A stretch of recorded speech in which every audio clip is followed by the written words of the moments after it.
Hello friends, വളരെ easy ആയിട്ട് ഇറച്ചിച്ചോറ് നമുക്ക് എങ്ങനെയാ വീട്ടിലുണ്ടാക്കാൻ പറ്റുന്നതെന്ന് നോക്കിയാലോ.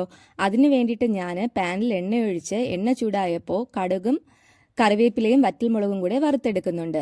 ഇനി അതിലേക്ക് ഇഞ്ചി, വെളുത്തുള്ളി, പച്ചമുളക് ഇത്രയും ചതച്ചത് കൂടെ ചേർത്ത് നല്ലതുപോലെ ഒന്ന് വഴറ്റിയെടുക്കണം.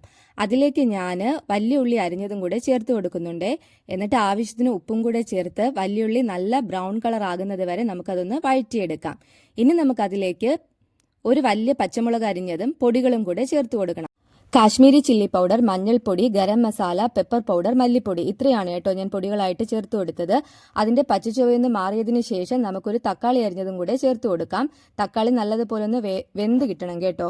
അതിലേക്ക് നമുക്ക് വേവിച്ച് വെച്ചിരിക്കുന്ന ബീഫ് കൂടെ ചേർത്ത് കൊടുക്കാമേ. ബീഫ് ഞാൻ മഞ്ഞൾപ്പൊടിയും പെപ്പർ പൗഡറും ഉപ്പും കൂടെ ചേർത്ത് വേവിച്ചതാണ്. അപ്പോൾ അതും കൂടെ അതിലോട്ട് ചേർത്ത് കുറച്ചു നേരം നമുക്കിതൊന്ന് അടച്ചു വെച്ച് വേവിക്കാം കേട്ടോ. കുറച്ച് മല്ലിയില കൂടെ ചേർത്തിട്ട് ഞാനിതൊന്ന് അടച്ചു വെക്കുന്നുണ്ട്. അങ്ങനെ ദേ നമ്മുടെ ബീഫ് റെഡിയായി കിട്ടിയിട്ടുണ്ട്. അപ്പോൾ ഇത്രയേ ഉള്ളൂ ഗൈസ്. ഇനി നമുക്ക് ഇതിലേക്ക് റൈസ് ആണ് കേട്ടോ ചേർത്ത് കൊടുക്കേണ്ടത്. അപ്പോൾ ഞാൻ കുറച്ച് ബീഫ് കറി മാറ്റി വെച്ചിട്ടുണ്ടായിരുന്നേ.